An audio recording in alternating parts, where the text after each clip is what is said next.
Radio SI Main Stage. Radio SI Main Stage, zasedba Plato. Na Main Stageu Radio SI, najprej pa v studiu, da vas spoznamo. Dva člana sta prišla v studio, lepo pozdravljena. Lepo pozdravljen. Živijo. Družina Plato, to je prva reč, ki mi je padla v fokus. Ne? To pomeni nekaj o odnosih v bendu, ne? Če najprej za začetek predstavita. Kdo razen vaju in zakaj recimo? V bistvu ta družina sega še malo širše kot pa samo bend.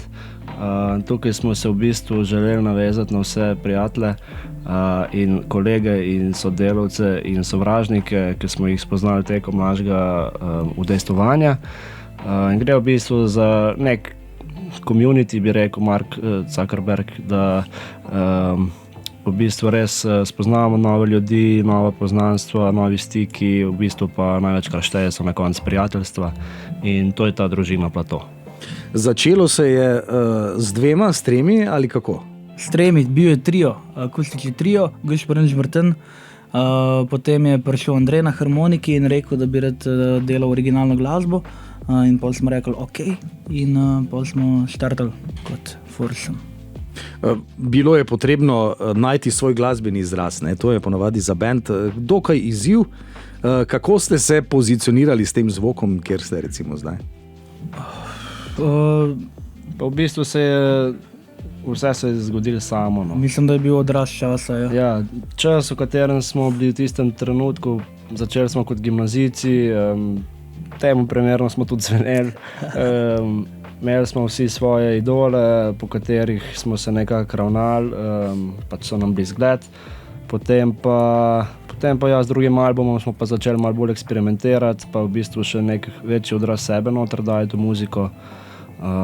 In tako se je zgodilo. No. Prvi album je v bistvu, kako bi rekel, še malo bolj safe, drugi je pa že kar eksperiment, po moje. Kako daleč iti, ne? Kar se tiče, kako daleč iti oziroma eksperiment, producent je včasih tisto, v vašem primeru mislim, da šesto uho, no?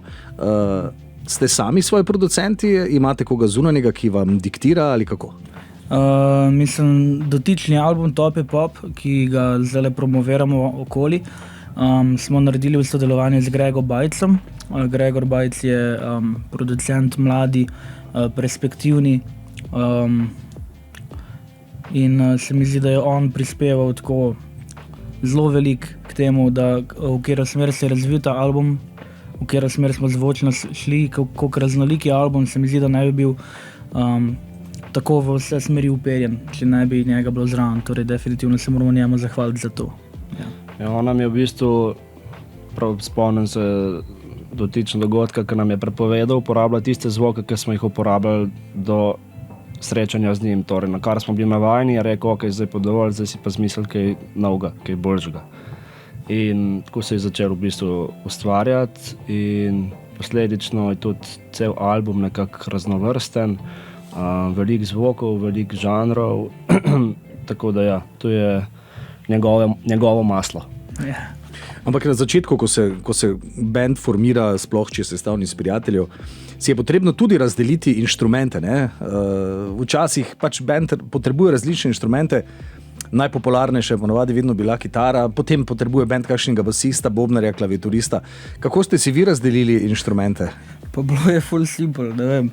Vsak je že igral itak svoj inštrument, v katerega je bil nekako zaljubljen. Mislim, naš bobnar je definitivno kar tako obsesiven, kar se tiče njegovega inštrumenta.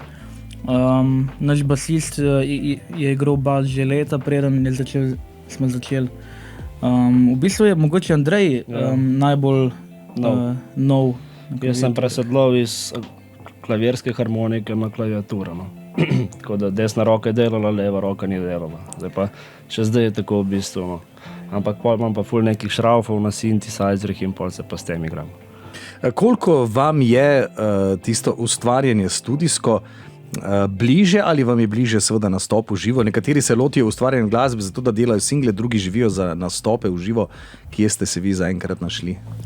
Jaz mislim, da so obe plati najbolj zanimive in vzburljive, kar se tiče glasbenega ustvarjanja in pač obstajanja kot band danes, zato ker valjda moraš iti v studio zato, da tvoja glasba pač doseže karkoli in valjda moraš nastopati zato, da pač doseže še kam dlje, ne. Torej, definitivno se počutimo ful dobro v studiu, zato ker tam smo lahko res kreativni in damo maske dol in smo pač točno to, kar smo, brez pudra in ličila.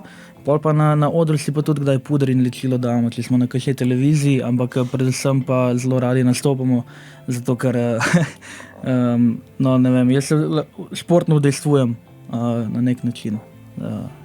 Pa dober feeling je. Dobro, glasbeni premor prvi sledi seveda po vašem izboru Cameron Winter. To ste skupaj izbirali, kaj bomo poslušali, vsak prispeva en komad ali kako? V bistvu je Gašper predlagal playlisto. Mu zelo zaupamo, ker je zelo talentiran in razgledan, kar se tega tiče, tako da 100% podpora.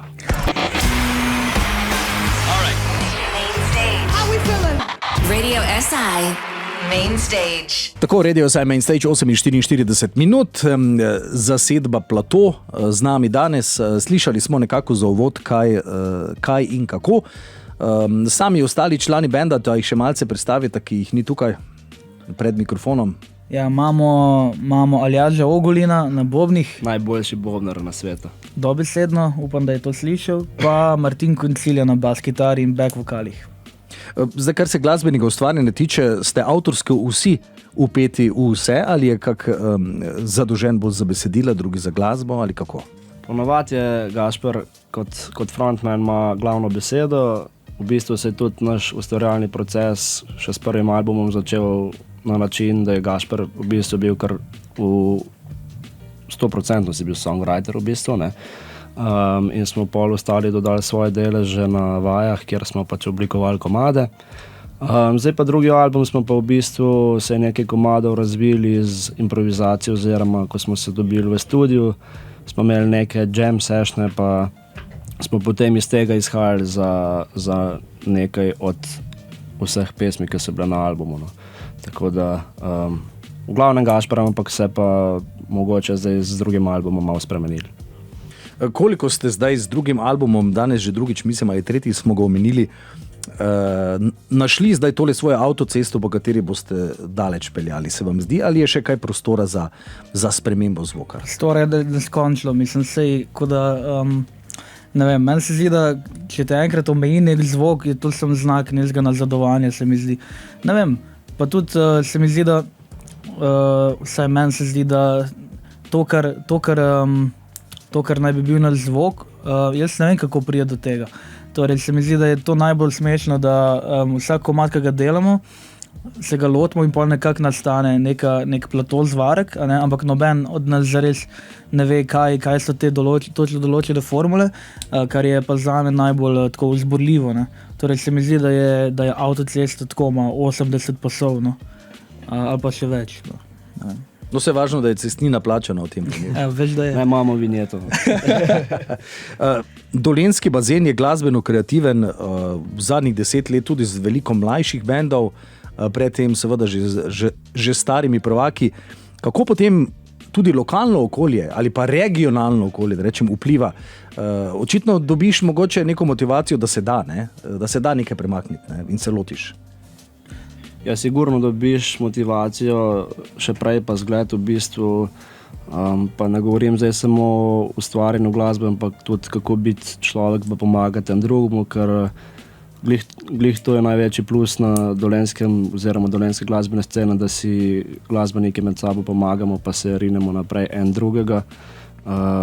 Je ta zdrava tekmovalnost, ampak v glavnem pa so v bistvu tukaj v večini ustvarjanj, ne bom rekel sem za naš band, ampak tudi ostalih bendov, vem, da so vključeni različni in producenti in glasbeniki, in ko se pol neko mnenje so ustvaril v takem okolišu, ne more kaj drugega priti ven, ko pa nekaj fajnega, no. Ja, mislim, da je okolje, ki se hrani samo od sebe, da je tako zelo self-sustainable, kako se temu reče, ne. Se mi zdi, da je in publika in avtorstvo in pač tehnika okoli tega taka, da scena v bistvu diha samo od sebe, ne. da ne rabi nekih zunanjih. In pol, da to enkrat preleti, ne vem, v metropolo ali pa pač kamorkoli drugam, da je itak tak drugačen moment, ne, kot nekaj drugega, se mi zdi. Nekako razmerje akcija, reakcija. Kaj pa dopolnilna dejavnost, ki se je reče, ne vem, video spoti, vizualije in te reči, je to za vas prisila, je to del vsega, je to dodatek k zgodbi? Jaz bi rekel, da pri nas je bila kar prisila. Ja. Ker kolikor nam mogoče dobro gre pri idejah z muziko, nam gre malo slabše pri idejah spoti. In v bistvu naš proces snemanja videospotov je bil, da smo iskali dober spot s tem, da smo menjali ustvarjalce. Se ne rečemo, da so bili naši spoti podpovprečni ali pa karkoli daleč od tega, ampak nikoli nismo bili ono, a je to res to, kar iščemo, a ni. Noben tudi ni znal povedati, kako bi rekel, strokovno, kaj je narobe, kaj ni narobe, zakaj nas kaj moti, zakaj nas ne moti. V bistvu tle se malo lovimo, ker noben ima tega video znanja. In ja, se je dostikrat zgodilo, da so nam spoti bili malo narodno. Ne. Mislim, itak se mi zdi, da vedno kot sebe gledaš v video spotu, bi najraje izginil iz tega planeta. Ne. Mislim, kakor za koga, v našem primeru je gotovo tako. Ampak ja, ne vem, jaz mislim, da na ene par spotov smo lahko podosli, ampak naši najboljši definitivno sledijo. Ja, tako je treba gledati na reč, ampak pač ne, v letu 2025, glede na to, da so veliko glasbe posluša tudi s telefonom in tega je pač neizogiben tudi ta nek vizualni del. No. Res je. Dobro, ja. Fanta, hvala lepa za enkrat, da vas malce spustimo zdaj še, ne bom rekel v bazen, ampak na našo streho, da se glasbeno uskladite, da se pozicionirate, pa se čez pol ure ponovno vabljena v studio, no pa da vidimo, kako bo kaj plato zvenil danes. Hvala za enkrat. Čudovito. Hvala. Hvala lepa.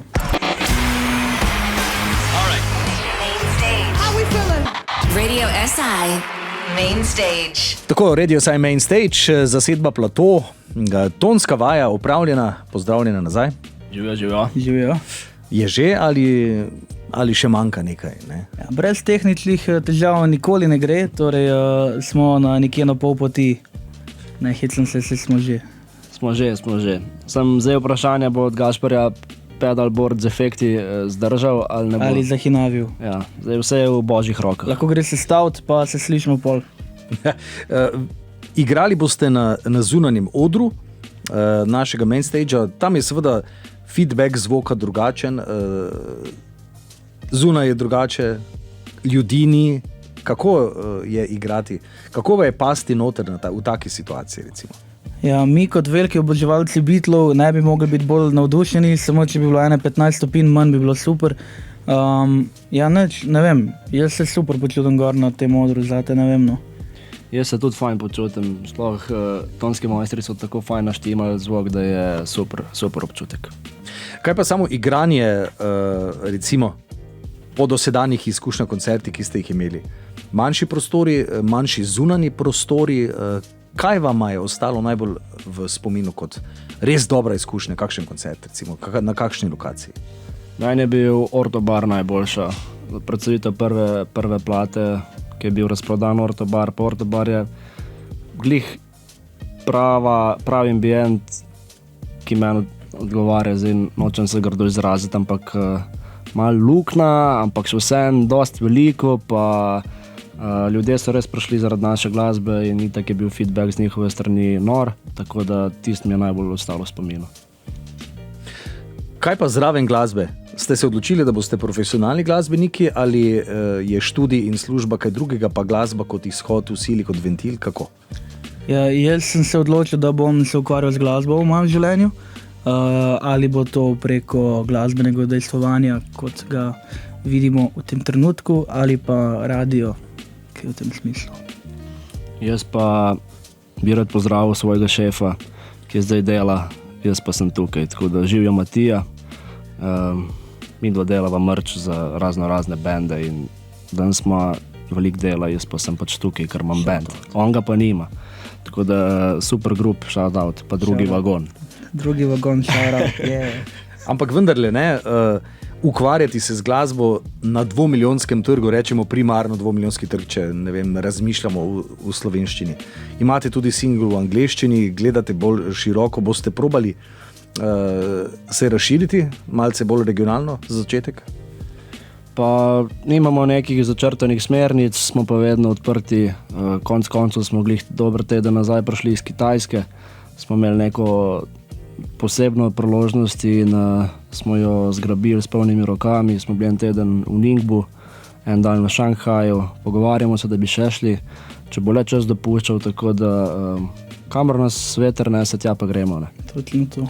No, povejte kaj več o tej kitajski izkušnji. Nam jo zmeraj prodajajo, kot da so še zmeraj tam nekje, no, čeprav prihajajo neki gadgeti od njih. Kakšen je vibe na Kitajskem, recimo?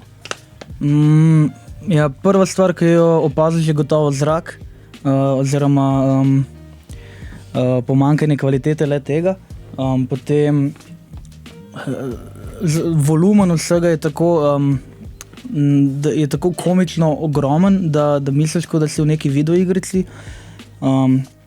Ja, torej, jaz sem se počutil zelo kot v videoigrici, dokler nisem prvič videl tal v Šanghaju, ker sploh ne vidiš tal, ker so stolpnice in avtoceste in ja, pol, ko sem enkrat dejansko videl tako tla pod nogami, sem si rekel, ok, zdaj pa verjamem. Presenetili so me pa ljudje, zelo odprti, povezani, sramežljivi, ampak izjemno tako prijazni, ne vem kaj ne rečem. Tako presenetila me je njihova toplina in odprtost, glede na to, da jih je toliko velik, ne? In me preseneča potem ta ravno obratna ponekod logika nas Slovencev, ki nas je toliko malo. Kaj pa dojemanje recimo glasbe z njihove strani, ne? Recimo do vaše glasbe, ki jim je jezik eksotika, recimo? Bilo je zelo zanimivo gledati, ker ko si enkrat prišel na oder, pa si usedel za klaviature ali pa prijel kitaro v roke, je bilo že 100 ljudi pod odrom z telefoni, nekateri so imeli 2, a veš, tako zelo malo spremljajo skozi oči, ne. Ja. Ampak smo jim pa totalno fascinantni, ne, tako kot neke opice v živalskem vrtu, verjetno prvič vidijo kaj tazga. In tudi ful so uživali v teh ritmih, se mi zdi, da mi je tudi melodika predvsem precej neznana. So bili pa najbolj seveda veseli, ko smo igrali njihovo Jasmine Flower, Molly Hua, ki smo se jo mogli naučiti. Ja, takrat se pa najbolj ploskali in pel zraven. Spravi, ste jim nekako izkazali spoštovanje, sicer namensko, ne, ampak vendarle so kupili to zgodbo, ne, kot kaže. Ja, z veseljem so res prisluhnili celotnem našem repertoarju. Mislim, ni bilo na način, da pridajo pa grejo, ampak kdor se je ustavil, je poslušal, dokler nismo nehali igrati. Kot smo pa rekla, oziroma je Gašper rekel, je pa ta njihova v bistvu narodna pesem, če sem prav razumel, iskreno, še sam ne vem, ampak ja, im je bila pa pač češnja na torti. Kako ste si začrtali bližnjo ali daljno prihodnost? Jaz mislim, da je cilj benda, kot smo mi, čim več koncertirati in snemati, zato ker pač imamo material, v katerega srčno verjamemo in pač si želimo, da ga pač čim več ljudi sliši. Definitivno pa je snemati več in več materijala, izdajati, kolikor se le da. Pač dokler smo mladi, dokler smo avtorsko plodoviti, mislim, da ni mejano. Tako si nekako jaz to predstavljam. Se strinjam po moje. Album je včasih pomenil, ne vem, 10 komadov, da rečeš, da imaš album. Je to še zmeraj tudi z vašega vidika tako? Ja. Mislim, prvi album je imel 10 komadov, pa en presenečenje bonus track. Tokrat jih ima 11, ampak ja, jaz prav zase lahko rečem, da ko smo ustvarjali album, sem zmeraj štel, koliko nam še manjka do 10. Tako da jaz mislim, da je 10 kar ena cifra, ki smo vsi stremeli k njej. Pol pa če je rata kaj več, toliko bolj, če bi bil pa en manj, pa tudi nad zatono. Tako da spet nismo neki omejeni na nepisana pravila. No. Prej, ker si ravno omenil sam merch je v zadnjih letih tudi seveda zaradi dosegljivosti preko spleta postal eden izmed dohodkov za band, ne, ki lahko sofinancira svojo pot ali pa nekdo izkaže spoštovanje ali kakorkoli. Kako je merch in grafična podoba in to ustvarjate sami, imate koga, ki ne vem, vas vidi kako in potem nekako brandirate ta plato? Mislim, meni je to na trenutku že malo žalostno, če sem čisto iskren, čeprav za ne govorim glih sebe prid, ampak band postaja že veliko več drugega kot pa sem glasba. V bistvu sej ni nobena skrivnost, ampak vsi uspešni ustvarjalci na slovenski sceni gradijo blagovno znamko konec koncev. No. Ni več, mislim, itak je number one še vse muzika, ampak ta grafična podoba, neke smernice, ki jih ima band v smislu, kako se ravna, kako se obnaša, za sabo potegnejo toliko ljudi in bolj, ko si zanimiv, bolj, ko si drugačen od ostalih, več lahko ljudi za sabo potegneš in pač, ker še vse moramo preživeti, treba to nekako tudi prodati potem. Ne?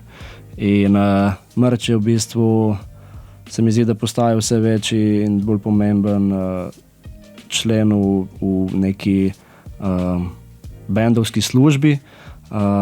Konec koncev obstajajo tudi poklicni prodajalci merča v Sloveniji, bendi, ki so malo večji, imajo pač zaposlene ljudi, ki jim skrbijo samo za merč, tako da postaja to resen del tega biznisa. No, vse je bil že prej, ampak se mi zdi, da zdaj pa še vsakič hujš in slabš, po moje. Ne, se mi zdi, da to tako kao izraziš neko pripadnost, ampak ja, mogoče bi se strinjal z Andrejem, da vse manj ima to neke povezave z glasbo, ampak je res bolj tako, da gre že za brand, če se gre, mislim, evo. Murphy majca, ja. A ne? Ja. Mislim, valjda se gre za muziko, ampak pa če je brand dost močan, je to dost. Konec koncev tudi naša vizija tega albuma, ne? Pač na cover fotki albuma imamo našo majico, ki je pač naš merch. Ja. Konec koncev Top je pop ime našega albuma ponazarja neko to pop, kako bi rekel, Pop art, ja. Pop art pojem vsega skupaj, da vse, kar je treba v muziki, je na koncu prodati majico, pa pač biti neki popularen, da lahko kamorkoli prideš. No. Če sem se vsaj približno nekomu približal, ampak ja, je ratal kar naporno, no. Saj mi to tako dojemamo. No, sploh pa odkar se recimo nosilci zvoka manj tiskajo in prodajajo, ne? Ker je vse šlo na te digitalne platforme, je to pač eden izmed kanalov. Dobro, danes na main stage bomo slišali kaj? Mi smo predvsem prišli predstaviti naše omiljene pesmi z novega albuma Top je pop, kot je bilo prej omenjeno. Torej ja, malo vam bomo dali pokušene v bistvu v to, v katere vse različne vode smo šli. Torej bomo slišali vse od popa do popa. Od topa do popa in vse vmes. Ja, ne vem, en je rekel, da imamo jugorok komad, pa da imamo en karibski komad, zelo radi imamo še vedno te dobre stare power pop štiklice, to je čudovita glasba, pol imamo tudi kaj mogoče bolj udarnega, bolj rokovskega, ja. Srednješolskega. Ima Boga. Ima svega, ima Boga. Dobro, hvala lepa za obisk v studiu. Želim uspešno izveden koncert, da bodo strune zdržali in pedali in ostale reči. Plus. In pa seveda uspešno ustvarjanje še naprej, tudi uspešno poletje. Hvala lepa. Najlepša hvala tudi vam za povabilo. Ja, res. Pridemo še kdaj.